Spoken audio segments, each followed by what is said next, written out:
హైదరాబాద్ జిల్లా BRS party అధ్యక్షులు senior శాసనసభ్యులు జూబ్లీహిల్స్ నియోజకవర్గం నుండి వరుసగా 3 సార్లు శాసనసభ్యుడిగా గెలుపొందడమే కాకుండా హైదరాబాద్ నగర అభివృద్ధిలో ఒక ప్రముఖ పాత్ర పోషించిన మృదు స్వభావి మా సోదరుడు శ్రీ మాగంటి గోపీనాథ్ గారు గత కొద్ది కాలంగా అస్వస్థతగా ఉన్న విషయం మీ అందరికీ కూడా తెలిసిందే. ఇవాళ ఉదయం వారు హాస్పిటల్లో మరి మృతి చెందిన విషయం కూడా మాకు ఉదయమే డాక్టర్ల ద్వారా తెలిసింది.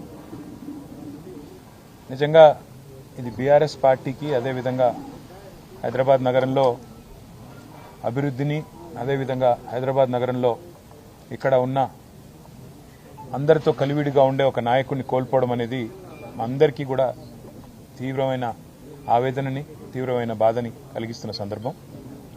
మీడియాని అదేవిధంగా మిగతా మా కార్యకర్తల్ని కూడా కోరేది ఈరోజు వాళ్ళ గోపీనాథ్ గారి కుటుంబ సభ్యుల ఆలోచన మేరకు ఈరోజే అంత్యక్రియలు అంతిమ సంస్కారాలు మొత్తం ఏర్పాట్లన్నీ కూడా చేయాలని చెప్పి వాళ్ళ కుటుంబ సభ్యుల కోరిక మేరకు మరి ముందుకు పోతున్నాము.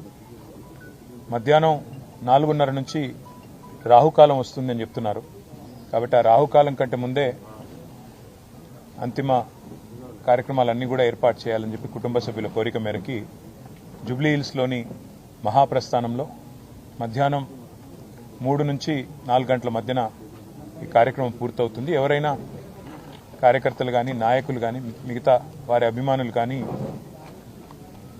చివరిసారి వారికి నివాళులు అర్పించాలి అంటే వారు ఇక్కడ వారి కుటుంబ సభ్యుల్ని కలవడానికి అదేవిధంగా వారికి నివాళులు అర్పించడానికి ఇక్కడ వారి స్వగృహం దగ్గర ఏర్పాట్లు చేయడం జరుగుతూ ఉంది. తర్వాత ఇక్కడ నుంచి ఊరేగింపుగా బయలుదేరి స్ట్రైట్గా మహాప్రస్థానానికి వెళ్ళి 4 గంటల లోపల రావుకాలం రాకముందే కార్యక్రమాలు చేయాలని వారి కుటుంబ సభ్యులు ఏదైతే నిర్ణయం తీసుకున్నారో దానికి అనుగుణంగా ముందుకు పోతాం. మా పార్టీ నాయకులు కార్యకర్తలు అందరూ కూడా సహకరించాలని మీడియా కూడా సహకరించాలని దయచేసి సహకరించాలని చెప్పి కోరుతూ మరి రాష్ట్ర ప్రభుత్వం కూడా ఏర్పాట్లు చేస్తున్నామని చెప్పి ఇప్పుడే చెప్పింది. వారికి కూడా ధన్యవాదాలు. మరి ఈ అంతిమ కార్యక్రమాలన్నీ కూడా గౌరవప్రదంగా జరిగే విధంగా దయచేసి వచ్చిన వారికి ఇబ్బంది పెట్టకుండా అందరం కూడా సహకరిద్దామని చెప్పి కోరుతూ ఇక్కడ స్థలం కూడా తక్కువ ఉంది. అందుకే కొద్దిగా వచ్చిపోయే వాళ్ళకి వచ్చిపోయే వీఐపీలకు కూడా మనం కొద్దిగా వారికి